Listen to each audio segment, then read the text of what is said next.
what pairs weirdly with agility but works really well. I was about to say the Rouge, but that's. Hello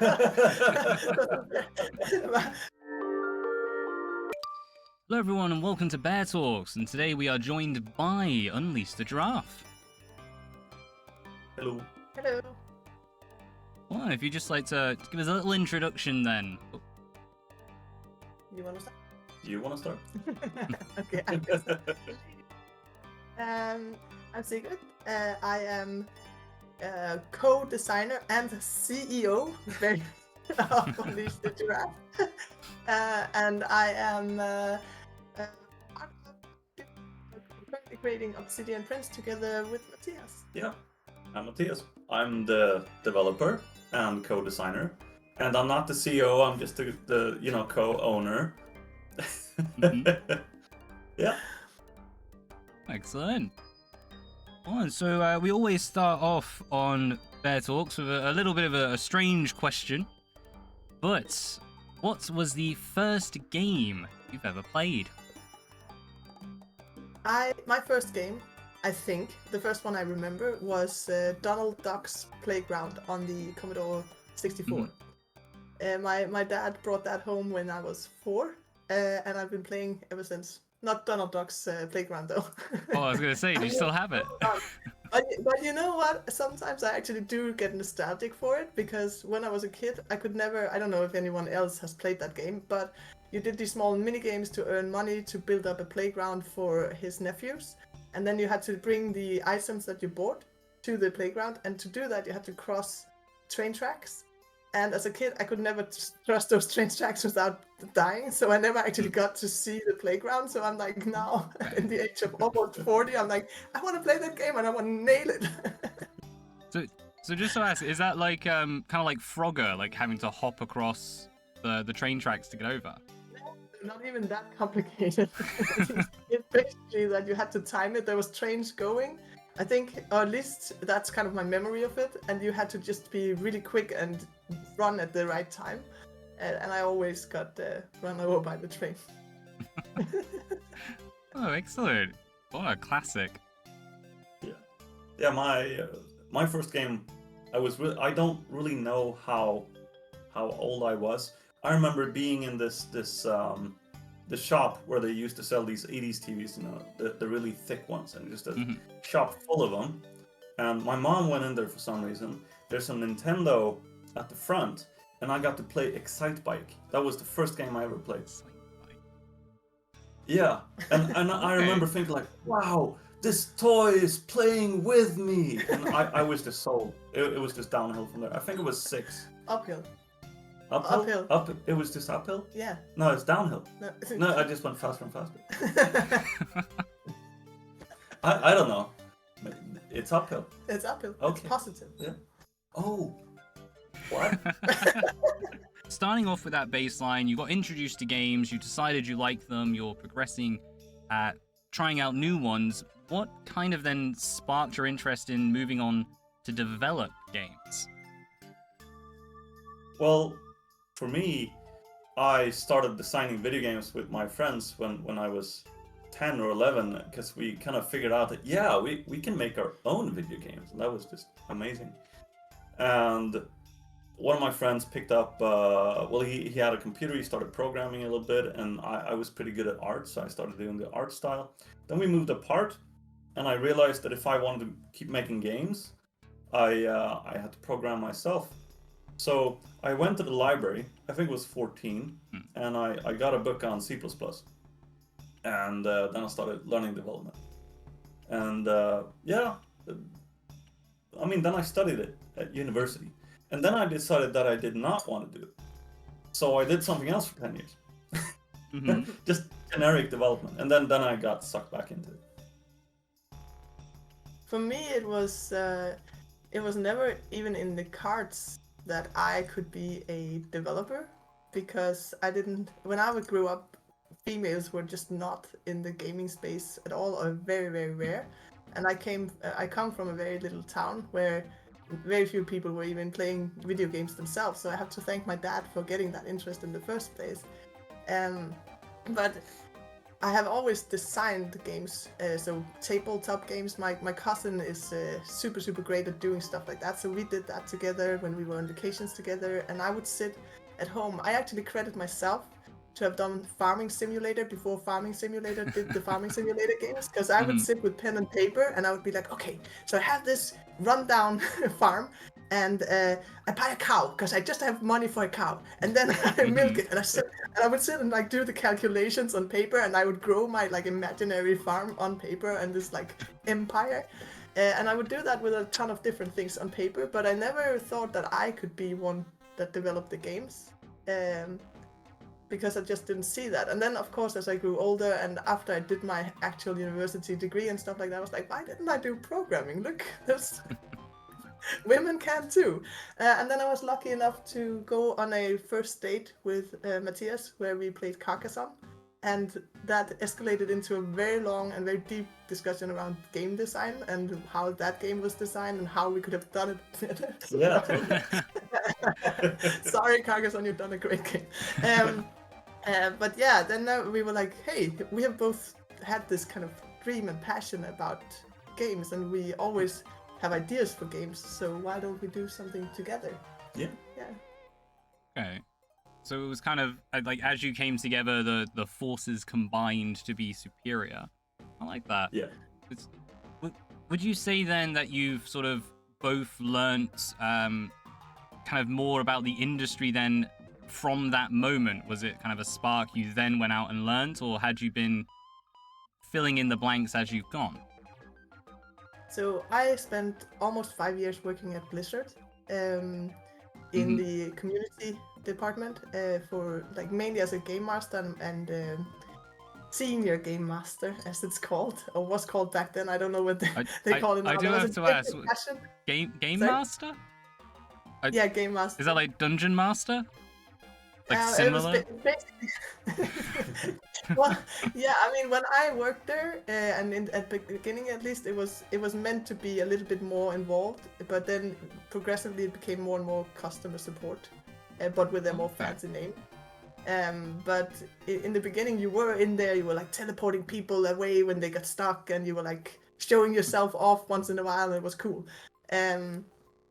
But yeah, so but the great part about Blizzard back then, I'm not gonna comment on Blizzard right now because yeah, let's leave that to the side. But the great thing about Blizzard back then was that they were very transparent with their staff on what they were doing. So we had these great town hall sessions where they would present upcoming ideas and changes, and we had access to submit ideas for the games and stuff like that. So while I was not like directly involved in the development side, there was a lot of transparency, and I learned a lot of the industry through that, and so that was pretty cool. And then previous to that, I've been working in an internship at a game company called Runestone Game Development, which sadly crashed. They couldn't scale properly, but that was like a startup. That was an indie studio like ours, so I learned a lot of what to do and what not to do and what's important from them as well. Interesting. So quite an extensive history in the gaming industry there. And Matthias has as well from the development side. Oh yeah, I've been working at various Swedish studios.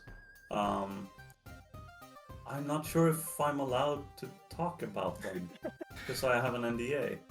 I did secret stuff. For big game studios in Sweden. Yeah, yes, we have so many. Definitely know about, but can't talk about it. Well, no, I can't say that I was a parent, and it was a great place to work.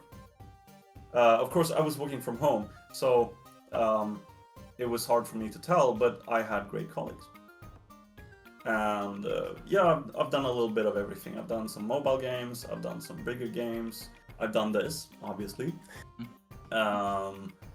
And I never really worked with like the, can you say the industry part, which is more like marketing and reaching out and doing interviews and stuff like that. I was, more of a grunt. I did development. I said technical things. He's still our grunt. Oh, that's excellent. So kind of together you make like the perfect developer. Bit of everything. Yeah. Oh, and I do the art. is really fun.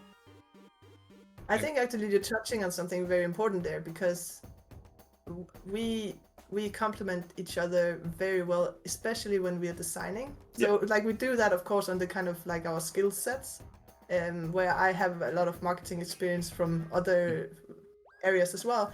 But it's the designing, I think, where we really shine and we really complement each other, because we have a lot of great ideas and we kind of escalate away. But then we're also really good at pulling each other back and trying to kind of scope down. And one of the kind of design ethoses we have for Obsidian Prince is that if it's not fun, it should not be in there. And you can have this idea which is really fun in your brain, but then if you cannot convince the other party that it's fun, then probably isn't fun. So we're really matching each other well there and making sure that we only put in fun stuff, hopefully, into the game. It has definitely been fun from a player's perspective, I can say that. I think I was thinking I go in. Oh, sorry. No, sorry, continue. I go in very much with like a developer mindset when I do game design part, because everything you design is gonna impact everything. So when we design anything, I go, okay, it's gonna impact there. Oh, and over there, that's gonna cause something iffy. Can we really do that? And then we spin on that and see what we can do about it. And that works really well, because she's really good with coming up cool and fun ideas. And I sound like a dick when I'm saying this, but I shut them down sometimes, or rather we get the opportunity to change them and work with them a little bit different. It's actually funny. Sometimes I'm like, oh, let's do this. And he's like, no, can't be done. Then 2 minutes later, he's like, it can be done, but it will be really hard. Then 3 minutes later, it's like, it can be done, but it's gonna cost us a couple of hours. And I'm like, is that feasible? And then he's like, 5 minutes later, oh, I fixed it. That's true. Oh, no, excellent. So, yeah, you're kind of dreaming out what to do, and then Matthias is just in the background typing away. Oh, I will say that has actually hit on something I've noticed in playing this game. So, of course, just to frame this so people who maybe haven't played this themselves, when you get it, you go on to the roguelike mode I'm going to talk about. You play as the warrior.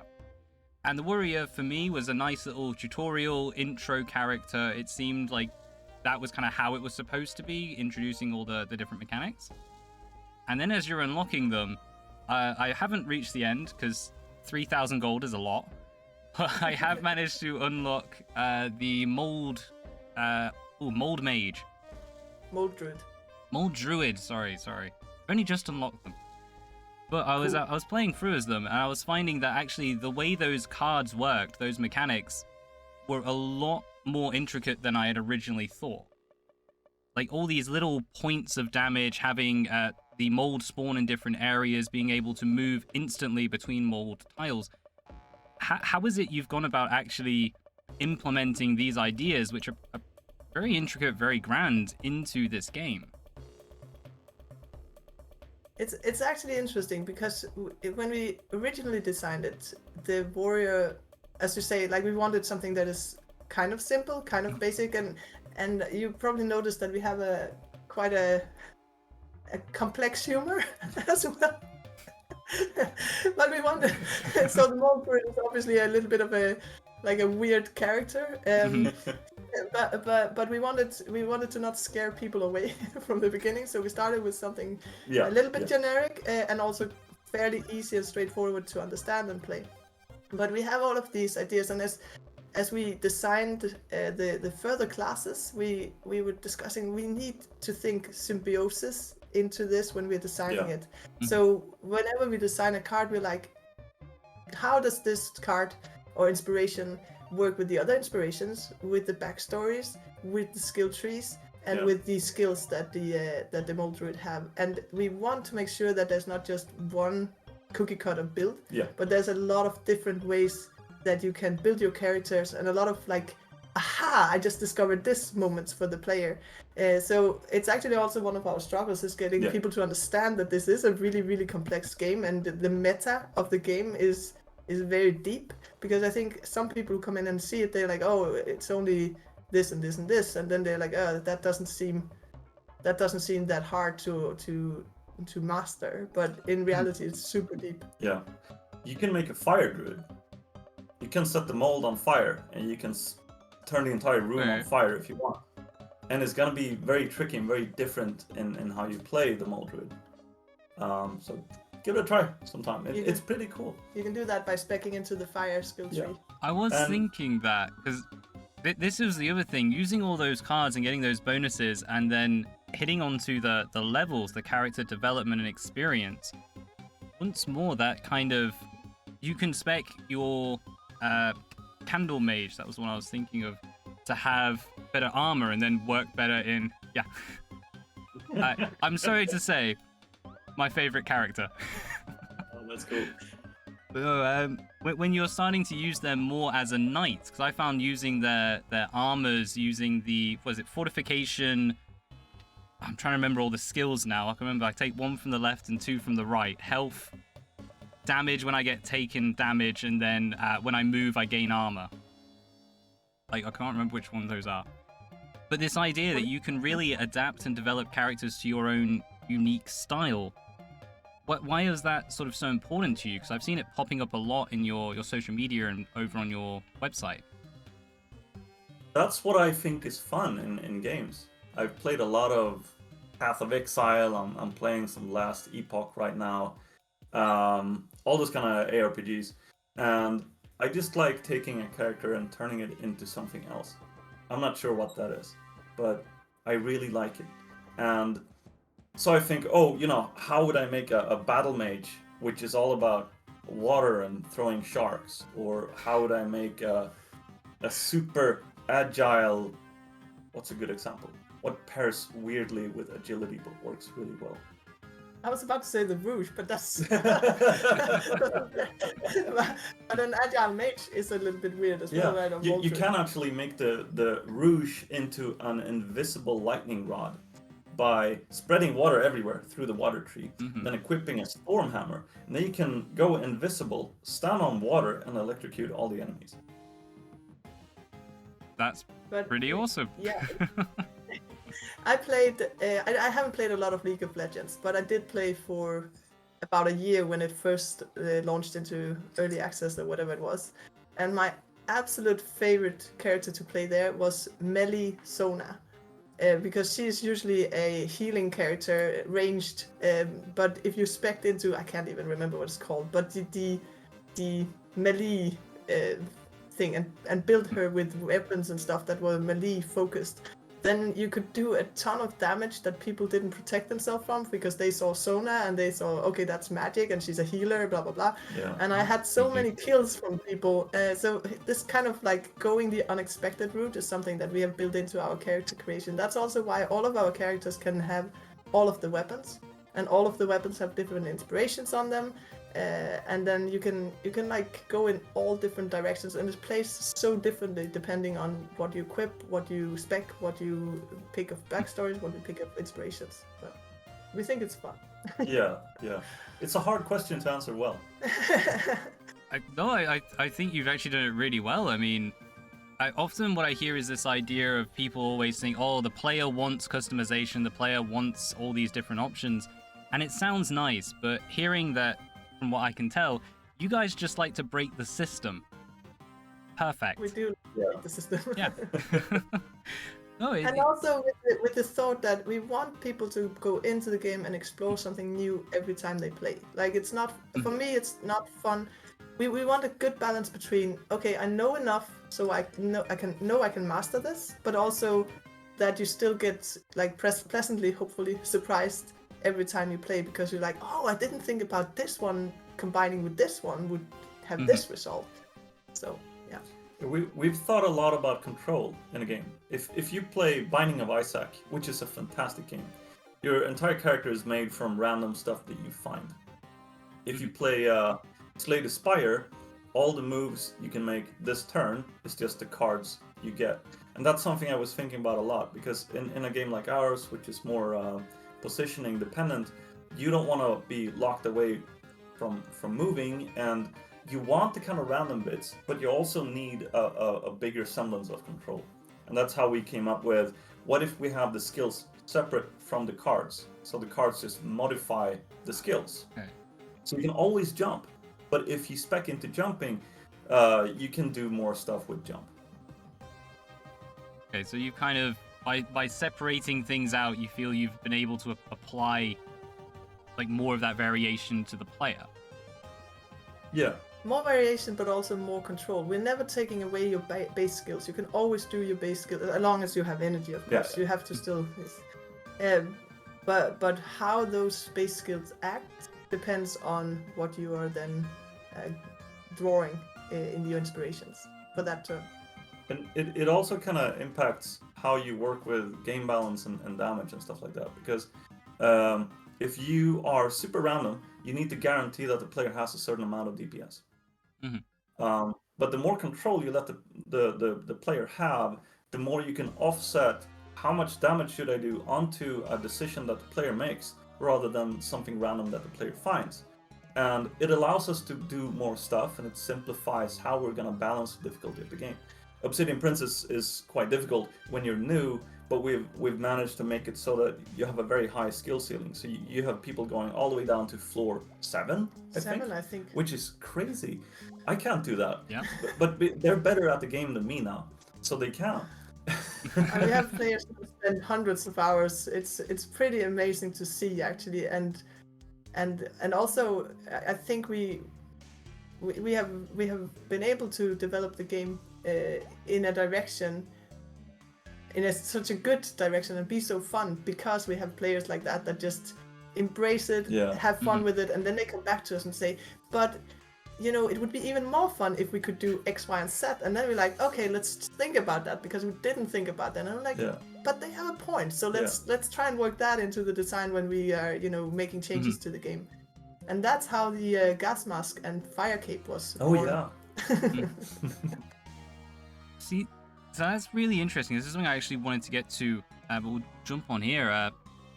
So you've brought this into early access.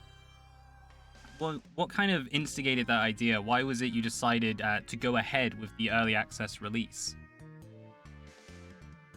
So, one, that's just what's done. You have to understand that when we released Obsidian Prince, we did not have a lot of experience in releasing games. In fact, zero. So we have kind of like stumbled in the dark, and we made a lot of mistakes along the way that we are going to correct for the next game that we are going to do at some point when Obsidian Prince is out and done and great. When it's finished. When it's finished. And one of those mistakes might actually have been going into early access on Steam, just because we thought that was the way, and I was reading a lot and getting a lot of advice from people.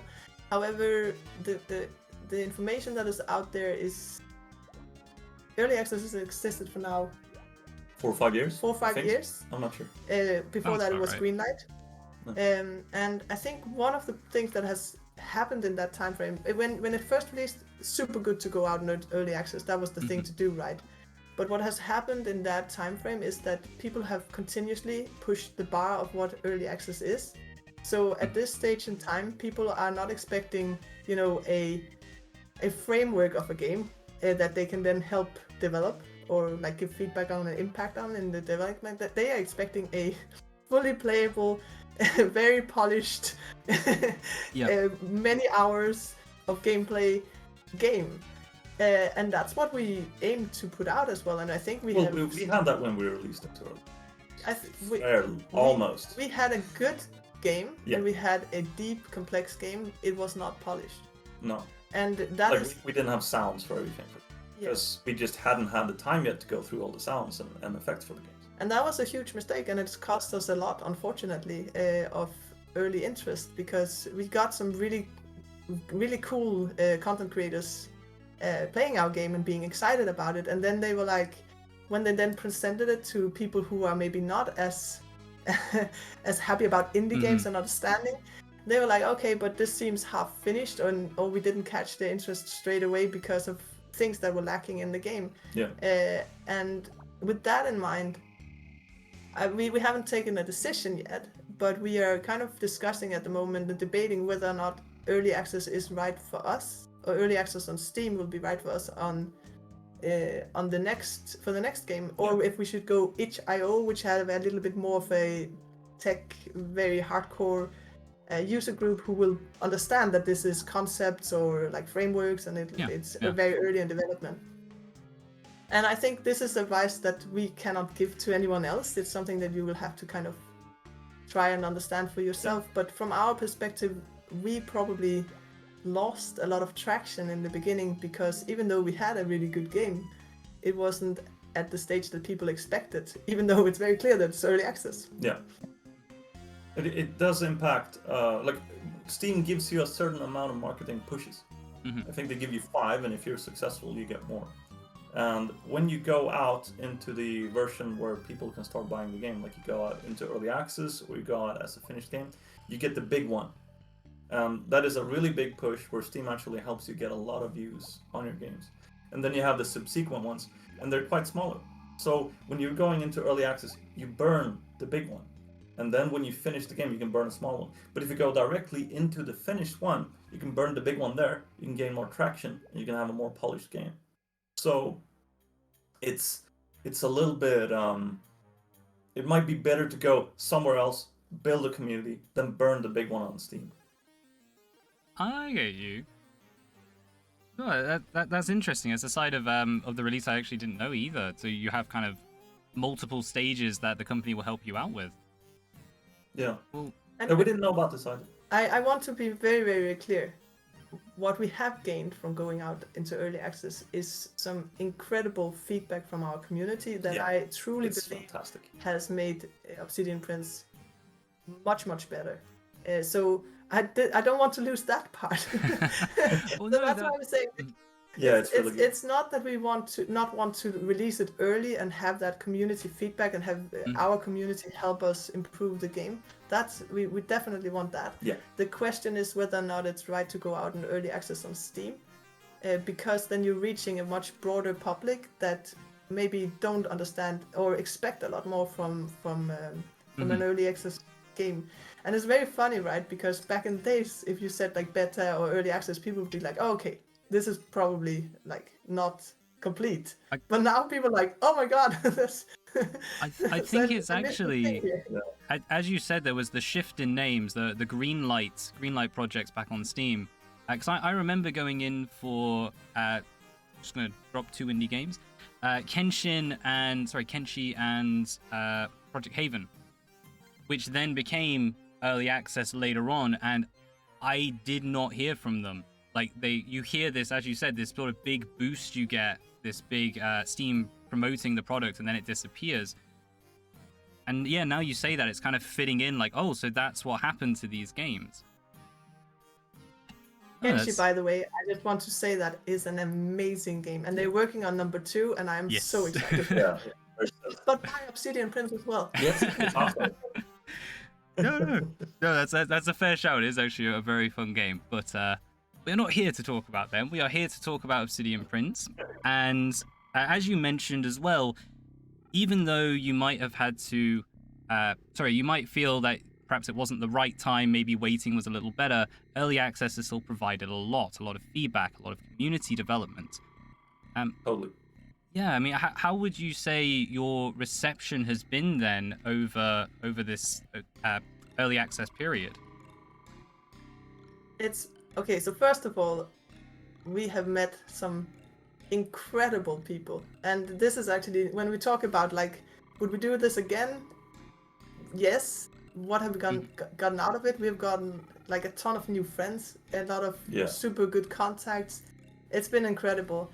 And the reception has been really, really positive as well. Like I think even we were surprised of how positive people have been. Yeah. And how eager people have been to help out. So thank you so much to our lovely community. Yes, you're awesome. You rock. And also, if you go and look at our Steam page, I think we have only like 3 negative reviews, and all of those are based on something technical. One of them actually just says no. So like, thanks. I don't know. Yeah, helpful.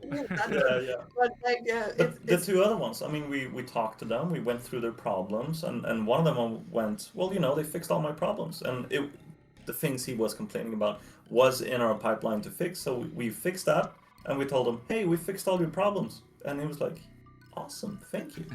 Yeah, and we changed it, and of course we want feedback from people. We would prefer it not to be in our reviews. Like if you have a problem with the game, you can Reach out to us, and tell we'll us see on what we can Discord. do. But yeah. So other than that, we have overwhelmingly positive reviews there. We just don't have enough reviews to make it overwhelmingly positive on Steam. But if we did, it would be overwhelmingly positive. And in general, like, people have been super excited about the games, which has been so much fun. That is like the best thing. We love it when people get excited about the game, and the best thing is when people start like meta discussions and like, creating builds and like creating ideas for the game. And we're like, yes, this is what we want. This is so much fun. Yeah, I still remember when one of our people in the community, he realized that mold burns, and he just started making fire mold druids and essentially burning to death over and over and over until he got really good at the game and he got really high up on the high score. Really cool. Okay. Excellent. No, so you've kind of been just rocking off the vibes of your own community. That's really cool to hear. But in the essence, that's why you create art, right? Like I see computer games as art, and you create it so it can be appreciated by someone and share kind of the weird things in your brain with the universe, and it's a lot of fun when you see people react to the weird creations of your brain space. That's the root, which it is a rogue, but we made it red, and we realized that, well, you know, I kept misspelling rogue when I was playing WoW in the beginning, so we had to have a rouge. I will say, so I'm an English teacher, and when I saw that, I was just like, everything in me was like, oh my god. But I accepted it. I accepted it. That's the reaction we're going for. The initial reaction is like it's like with all the puns. One of my favorite things is to see people on stream playing the game, and they are like, they get through to the puns, and they are like, and then they laugh. At some point, we win them over. Usually. Yeah. It usually starts with glob.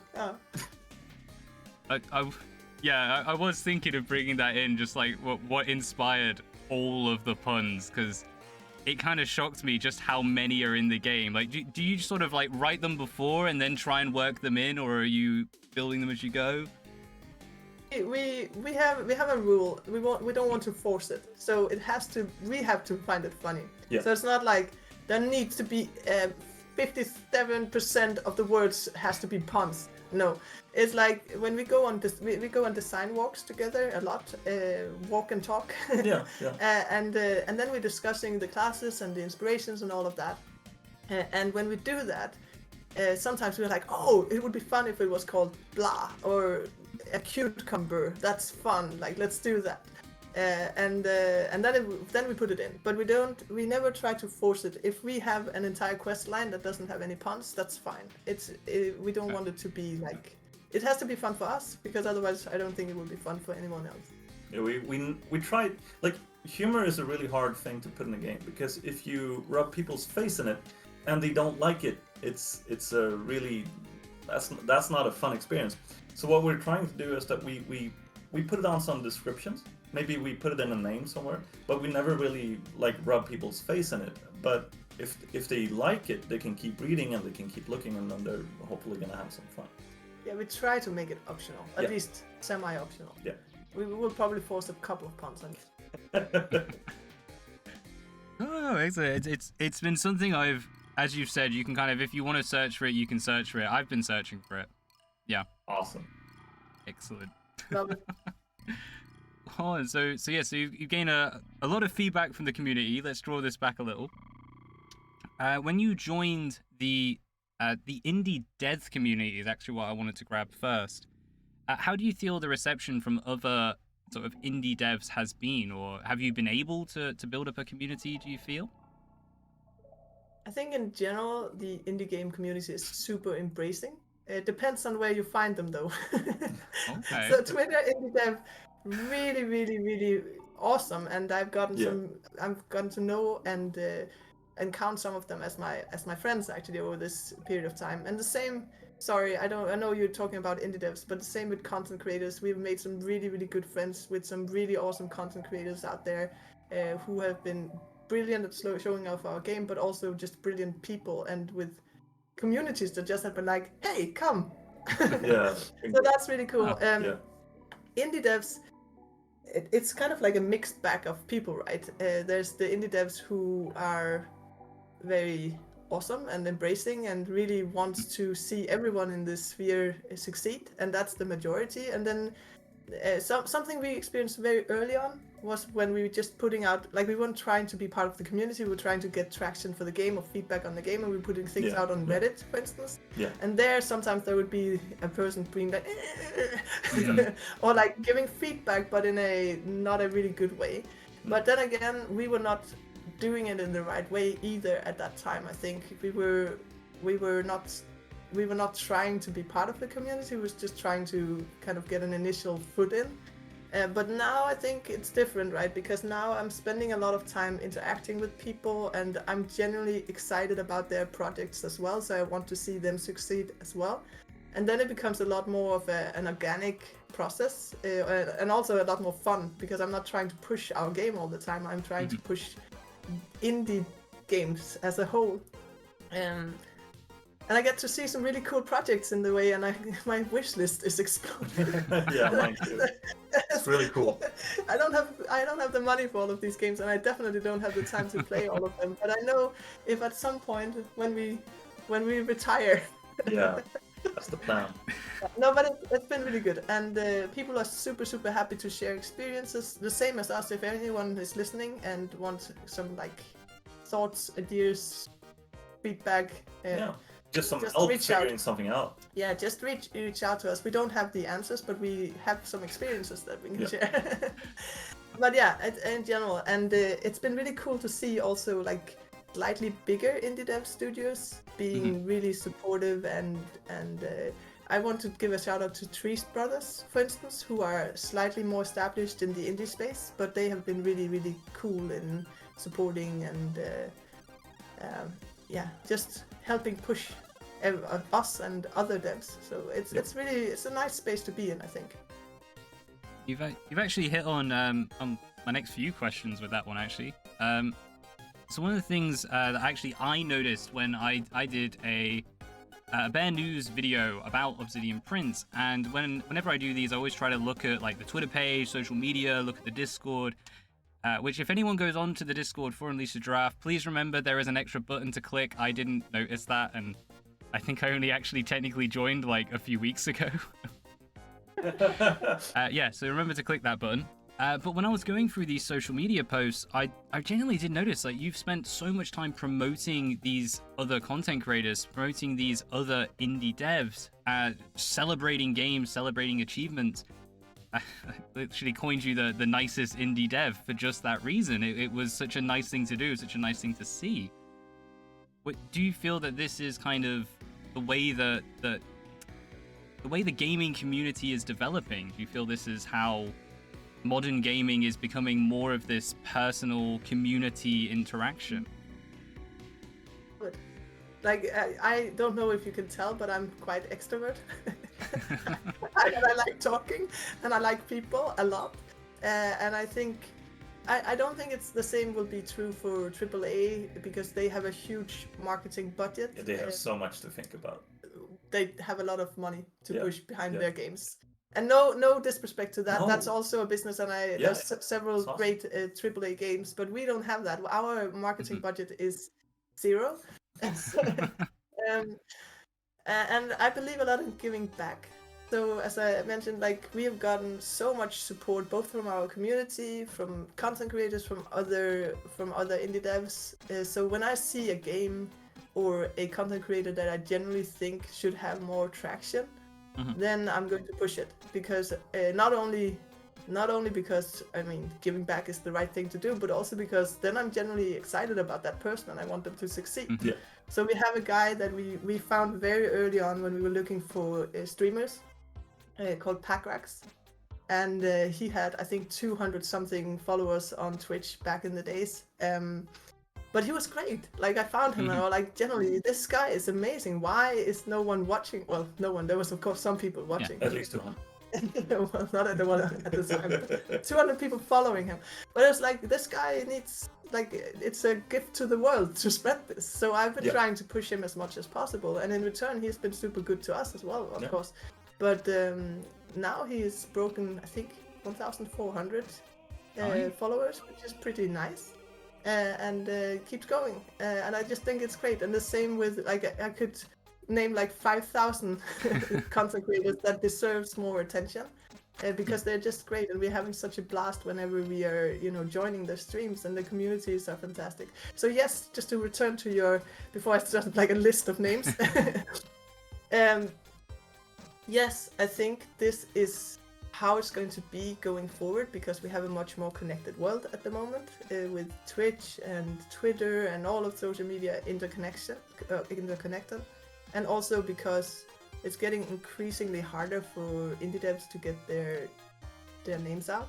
Yeah, but at the same time, it's not like we're competing. If someone makes it big, it's just good for all of us, because like people play multiple games, and that makes it so that, if someone makes it big, then that's really good for them, and that means that there's more money in the business, which means that there's more room for us as well. And there's always room for more love. And I think another thing that I'm always thinking about is that when I see an indie dev that is doing a game that I think is awesome, and they are going into early access or they are going into full release, if they don't get enough exposure, then they won't sell enough, which means that they won't be able to make the next game, which is probably going to be really amazing as well. Probably better.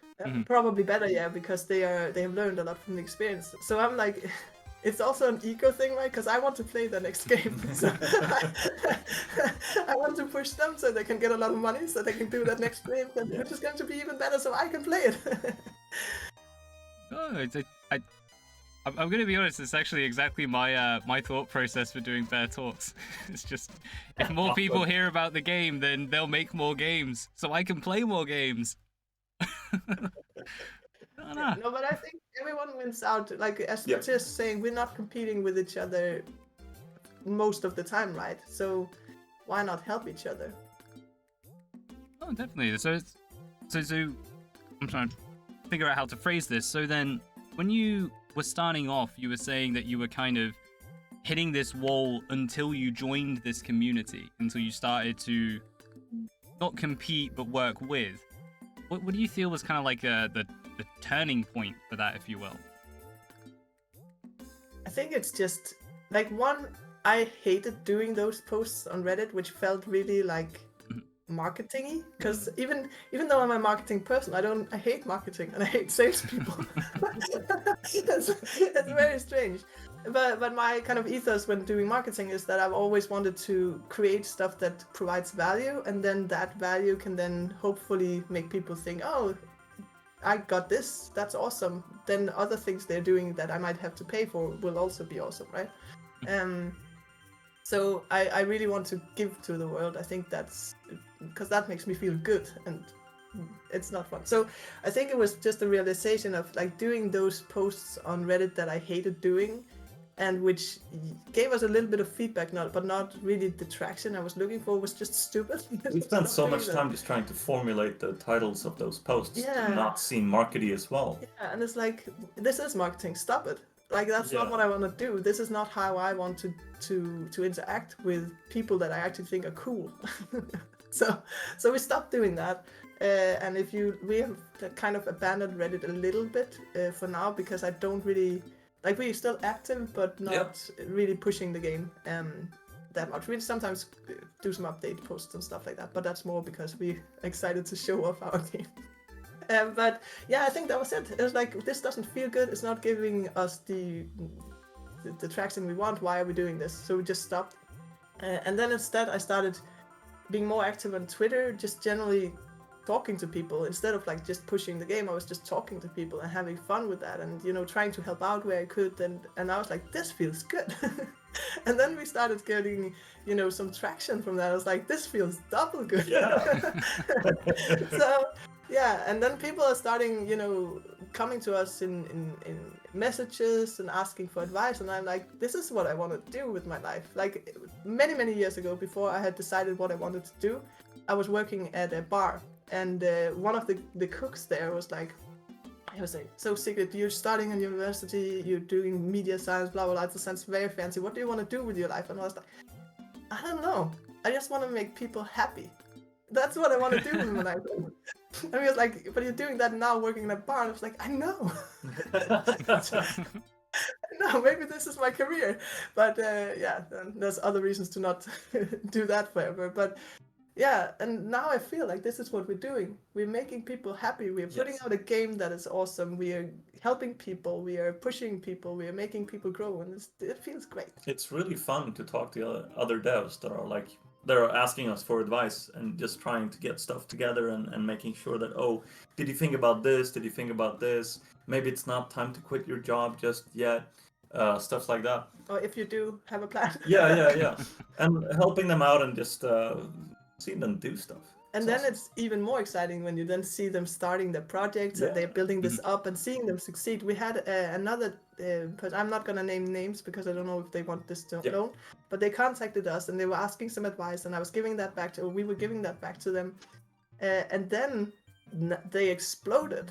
Like they are selling extremely well, and we are just so excited. It's so cool. We're like, yes.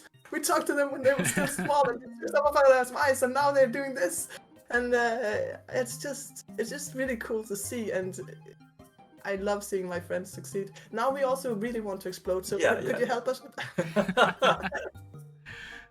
No, that's an interesting one. Yeah, so you're kind of like reveling in everyone else's success and sort of tagging in on it. No, that's cool. So you have to, right? You can't, if you get bitter or something like that, then what is your life? Then your life is just. There's always going to be someone who's more successful, you know. Just having a good time instead. I was thinking that's kind of like a good work ethos we would recommend to others as well. Excellent.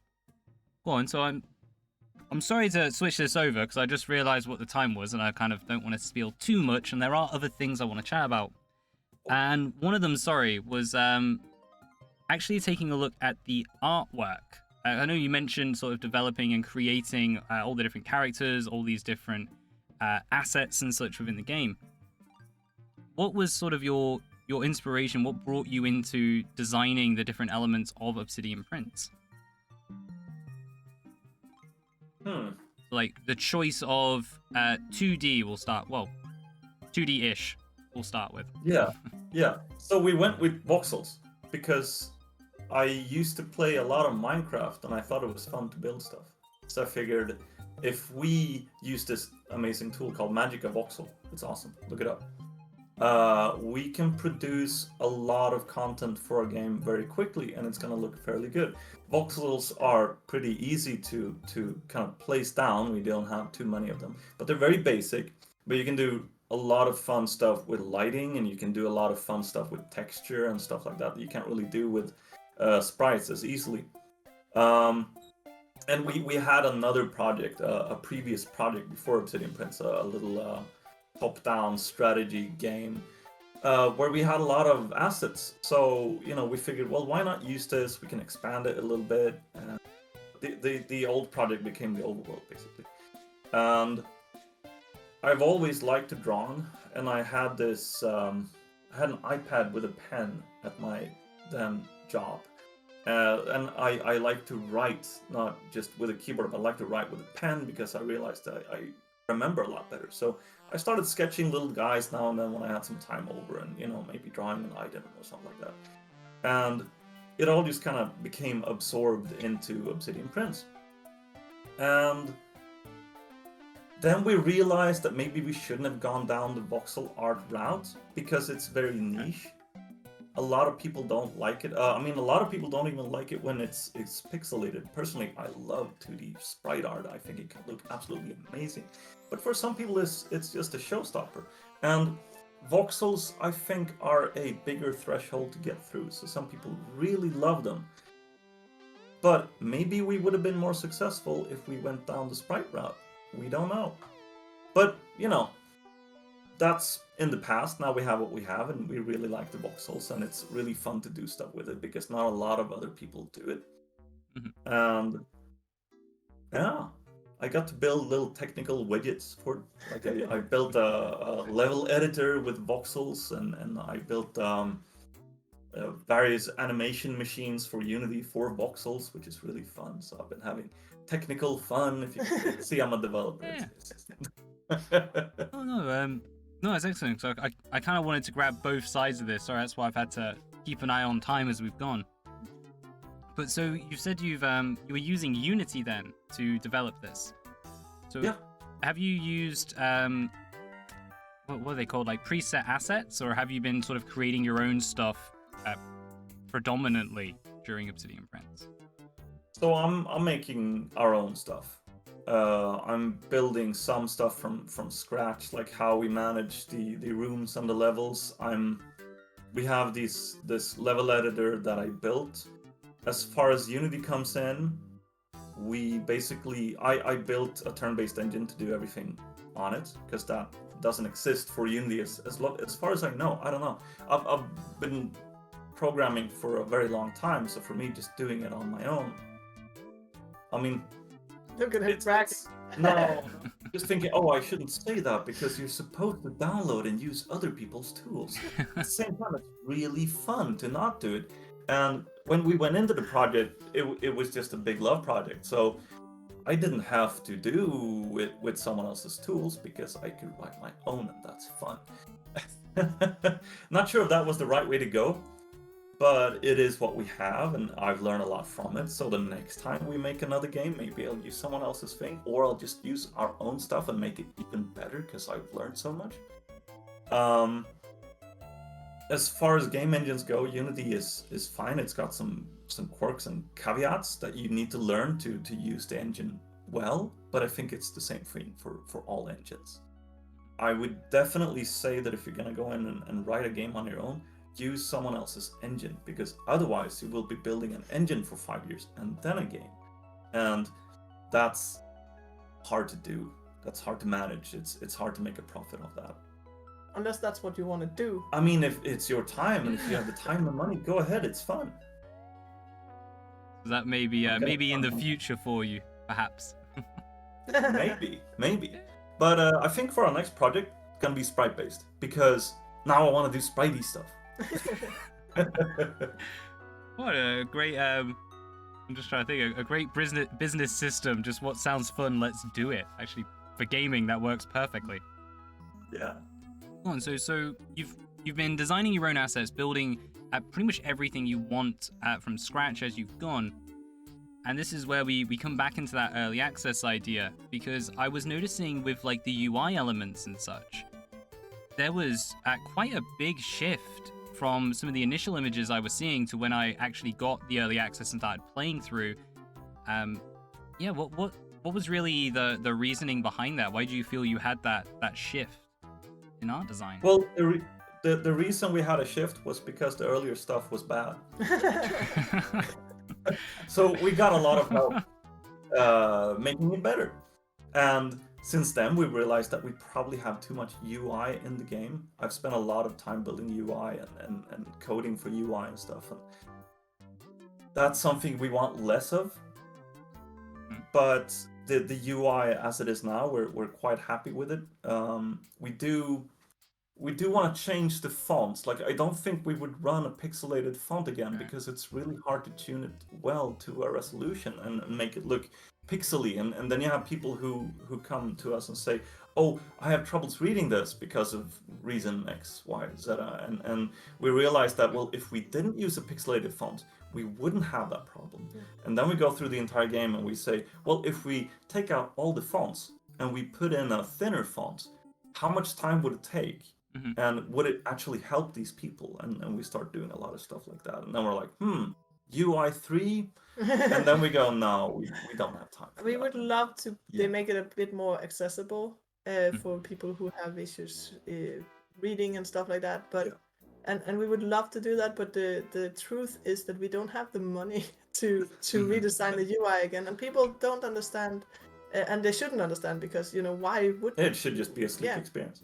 But UI has probably taken us over a third of the time of Obsidian Wow. Prince. Without a doubt, it's been the hardest Yeah. part of the game. Because it takes a lot of time to design, but it's also that it takes a lot of time to hook up, and then there's all these corner cases, and then it breaks, and it's just a lot more complicated than it's just the stupid things on the screen. Like, it should be easy. That's not in comparison.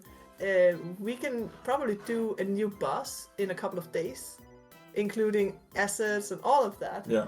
But maybe a little bit more if we have to design as well. But UI, if we have a new UI element, then it's maybe a week. Yeah. So it's like, yeah, and that is actually one of the things that has frustrated me the most with this process, is that we don't want to spend time on UI, because that's not fun, that's not gaming. But it's also really, really important, because people won't see the UI if it's good. But if it's bad, they will, and they will turn away from the game. So you have to spend this time on it, but I hate it. I think and Matthias hates it too. It's like... I actually rather like the design part. I don't like the implementing part. And I just hate all of it. I just want to do fun fights and bosses and skills and shit. Well, if I could just stay with this for like 10 seconds, because one of the things I actually really loved was the font. That pixel font, because it was like pixelated graphics, pixelated writing, pixelated weaponry. If everything was pixelated, I really like this like pure retro feel. But so you're saying this kind of is an accessibility issue? Is this like hardware resolution, like people are playing on lower resolution screens, or is this just people with defects? I'm not too sure the terms for damaged retina, I guess. They just unable to actually read it then? Some of them have issues, yeah. Some of them, what's it called? Dyslexia? It can really impact. I actually thought I was misreading initially a lot of the puns. Yeah, I had to read a few times with quite a lot of the text. Yeah, I could actually see dyslexia is a bit of an issue with this game. It's a fun one, though. Yeah. No, but that's another thing we've been thinking a lot of in the game, and we want to do going forward with other games. Accessibility, we want to make it available to people, and actually one of the reasons that we do like that you can do everything with a mouse is that people who have issues with only have one hand, or they can still play the game. And then, as we mentioned, we're really trying to think in accessibility for people who have issues reading, and also diversity. I don't know if you noticed, but the characters in the game, they have random names, and those random names does not discern for gender. So you can have a mole druid. Sure, she wears they wear a dress, but they can be called Bob, or John, or whatever, because it's diversity. That's the mighty transvestite mole druid. But we really wanted for people to be able to, like, we know that there's a lot of people sort of who control it a little more and decide what's what, I guess. Like, would you have like a character creation almost on it? Oh, we have a random character creation. Oh, yes. Which we spend a lot of fun. That's building the backstories as well. That is actually the most fun we've ever had with the game, is building that. But no, what I was going at is that we want everyone to feel comfortable in the game, and the best way we could do that without enabling a lot of character options that you could put in yourself was just making everything non-gendered. Or at least there's a mix of everything. So no one needs to feel that someone is a specific gender. You can be a mole druid Bob or a mole druid B Laura. Yeah. Oh, interesting. It's that's something I hadn't honestly noticed, to be honest. Yeah, going through all the different names that pop up. Well, that's good. It should be transparent. It should just feel nice. Well, the thing I've actually enjoyed about the randomness of the name generation was at the end when you see your score and it comes up with like a little, almost like an epitaph almost. Some of those are pretty on point. I think I had a Bearer of Flames once. I was like, yeah, mighty. That's awesome. Yeah, we have a really large portion of the game just built around randomizing out and building like complex sentence structures for everything, whether it is the enemy names or if you take the mouse and you hover on your character, you can see what they're thinking, and it's always going to be something new. And the epitaph, and oh yeah, when you're recruiting a character in the campaign, that's so much fun because you can see kind of what they've been up to. Crazy, like just lived with the transparent yetis of the forest and stuff like that. I'm going to admit I have been a little reluctant. I did the first part of the first chapter. I haven't finished the first chapter. Like, so I'm waiting for the rest to come out. I'm looking forward to actually sitting down and just playing through that full story. But before we end up, could I ask what are the plans for this campaign? So no spoilers. Yes, spoilers free gist, if that's allowed. So there's a chapter 2. It was meant to come out end of September. Unfortunately, we had a bout of sick kids. That's what happens when you're an indie dev and you only have 2 people working on the project. One developer. And we're both parents to the same people, so... Actually, Sigrid is really good at helping out with development. We made a little script language, and she is so good. She's learned so much. It's awesome. She would make a fantastic developer. You can do it, girls listening. But yes, but that chapter, we are almost done with it. The reason we're pushing it is because we haven't had proper time to test it, and we want to make sure that we get rid of all the nasty bugs before we release it to the public. So right now we're looking at 11th of October for that chapter 2, and then there's going to be a chapter 3, which is going to be the wrap up of the story and a little bit more quality of life / interesting things. I want to spoil something. You want to spoil something? There's a new class coming for chapter 2. There are actually multiple classes, but one of them, you know beast masters? They have like animals and stuff. Yeah, we have a beast master. Bees master. We're trying to create a little bit of a buzz around the new class. Yeah. Oh, honey. Like, do I laugh at that or not? Okay, we laugh. No, excellent. We'll get to you. Yeah? We'll get to you. But it's so much fun. You got bees everywhere. You got bee troopers, you got bee queens flinging honey at people, and you have like swarms of bees flying around. Wait. So actual like summoned bees rather than like just sending bees to attack. Like I'm trying to think like the fireflies. Is it the lantern? So it's not like that, like a summon. Well, the swarm is kind of like the lantern, but the bee trooper and the bee queen, we're introducing minions now, actual minions that run around on the map doing stuff for you. You can activate them at some point using various cards and abilities. It's actually already in the game in some shape because we have the dog collar that you can get, where you can call a dog. Yeah. But yes, the bees master. Yes, there's bees everywhere, and they take up a significant portion of the map to the point where you kind of have troubles traversing where you're going at some point.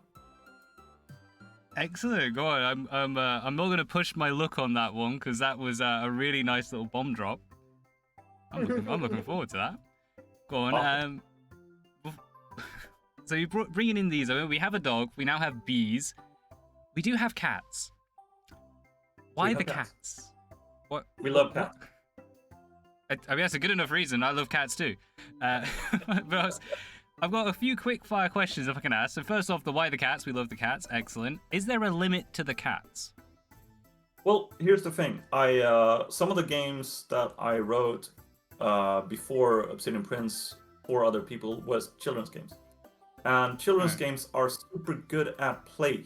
Like, you just want to create elements where people can press buttons and it does random stuff and they create their own game. And the cats are built around the same process. You just click the thing, something comes out, you can kind of poke at it, maybe, pet the cat and stuff like that. And that's it. It's fun in itself. It's something we really want to bring into Obsidian Prince far more. We have a couple of things designed for that, but it's something we would really love to expand for, just playability. Well, playability. Yeah. And there's a new of these coming to the overworld in chapter 2 that you can find. Yep. Not cats, but something else that you can interact with and will do things to the world. Excellent. Go on. No, I'm just thinking like the playability is really cool, and I'm glad you brought up the sort of random things you can interact with. A personal question. I've noticed you can pick up people, and you can do, like, I know it as keepy uppies. Is there like a leaderboard? Is there a high score for that?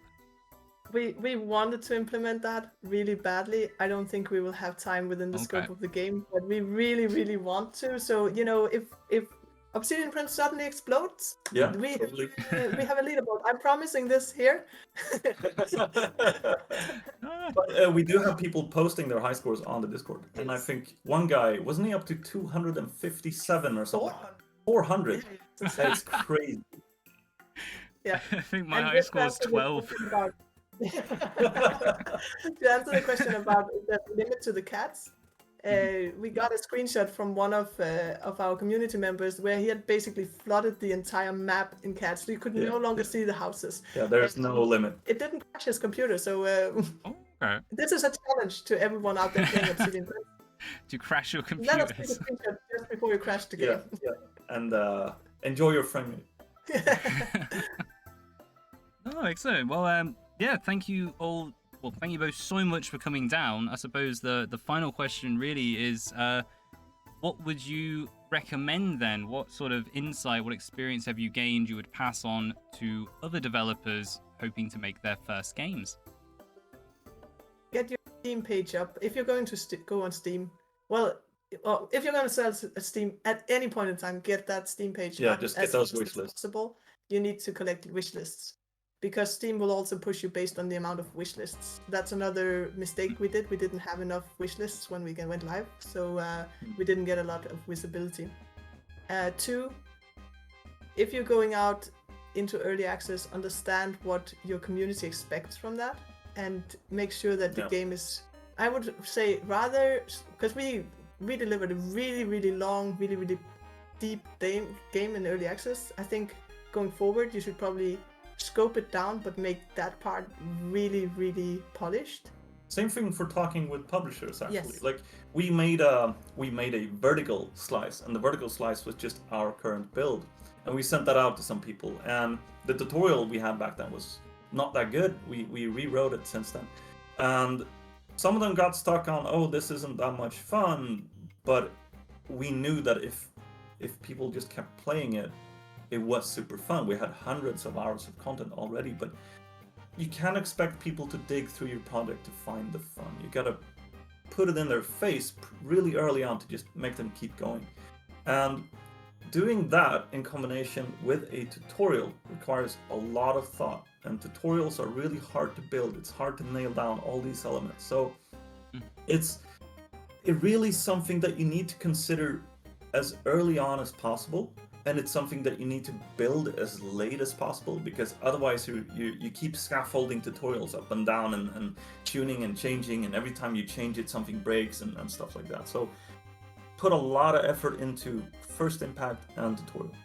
And finally, don't expect people to play like you. Yeah. Because one of the things we've been saying in the beginning was like, I hate tutorials. Let's not do a lot of tutorial. Yeah.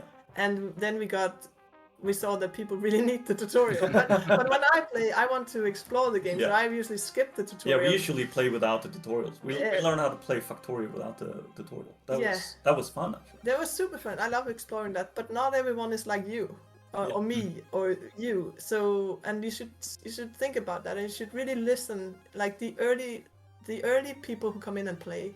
And if you can get someone to stream it for you, and you can watch them play, have a look at when do they struggle. Fix that. People should not be struggling in the first 20 minutes of your game. They can be challenged, but they should not be struggling. And then look at when they lose the ability to stream to their community, because that's when they're hooked. Yeah. When people start going, just staring. And then build on that. You know, that's when you found the fun. Depending on the game you're creating, of course. Another way of knowing that if your game is fun is, I won't make this long. If you find yourself playing your own game that is a really good hint to you that the game is fun. I can be testing for bugs and stuff and then realize that, oh, I just spent 5 minutes clearing out this room because I'm having fun. And I've done game development on games that isn't fun. Like, you just sit there and it's a chore. You look through your things like, you don't want to press that thing over there because you just want to get done with your thing. But you need to find, like, if you get flow, your players are going to get flow. Mm-hmm. Okay. Yeah, so kind of work on stuff yourself, take a look at others as they're playing and kind of judge things. I feel kind of bad for jumping in on this right at the end when I've just said this is the end, but you were saying That's about fine. watching actual streamers, watching them play. How early on was that? Were you using that like right at the beginning of early access then to gauge how the game worked? Actually, earlier we were really lucky to have a game that tickled some people. So actually, we went into early access in April, but we had people playing builds of the game all the way from The summer before that. Yeah. July, the summer before. And so we basically sent them a Dropbox link. And thank you so much to everyone who trusted us to not be scammers, and for everyone who took the time to play the game. And if you haven't picked it up since, please poke us, because we want you to actually experience how it is now. That we reworked everything. Yeah. But yeah, and that was incredibly valuable for us to actually see how people reacted. And one of the things that I think, again, we could learn from that is we were very certain that when someone didn't, maybe we were a little bit arrogant, but we were like, oh, they just don't get it. And then we were like, yeah, okay, maybe that's our fault that they don't get it. So when we kind of shifted our line of thought there as well. In the beginning, we were like, but this game is fun, why don't you get it? And then we were like, okay, we need to fix some things, because clearly there's something here that is kind of preventing them from enjoying what we are seeing. Yeah. So we learned so much from that. Like, we're gonna save so much time on that next time around. Exactly, and that's what we've been doing then since that summer and all the way until early access. And then again now at early access, we got a lot of people and content creators creating things, and we got a lot of really good feedback from that as well. And that's what we've been working on fixing for chapter 2 now. And then of course we will get some feedback there, and we will fix that for chapter 3. Yeah. And then we'll have the perfect game. Yeah. Oh, How it works, right? Yeah, no, it's a good development process with essentially what do you call it, QA, Q&A, game testers. Yeah, just do it on stream, promotion at the same time. Perfect. Yeah, and then our super amazing community who's also like giving us tons of feedback. Yeah, that's great. Go on, excellent. Well, yes, I've stolen a lot of your time. That was really good to hear. For anyone who's wanting to learn more about Obsidian Prince, where should they look? I mean, first of all, Steam, of course, that's where we are selling the game, but we love talking to you guys, so jump onto our Discord, then we can have a proper conversation and feedback and discuss cats and dogs and puns and and the game, of course, and other games. Even indie devs, super welcome to jump onto the server. We have a channel for people to share their projects. Voxel artists as well. We just had a cool guy popping in the other day sharing some voxel art that he has created. Super excited about that. Yeah, and then we're on Twitter as well. So if you prefer Twitter, connect with us there. You'll mainly be talking to me, but Matthias is in the background. I am whispering in my ear. Oh, excellent. Well, once more, thank you very much, and to everyone at home, peace out.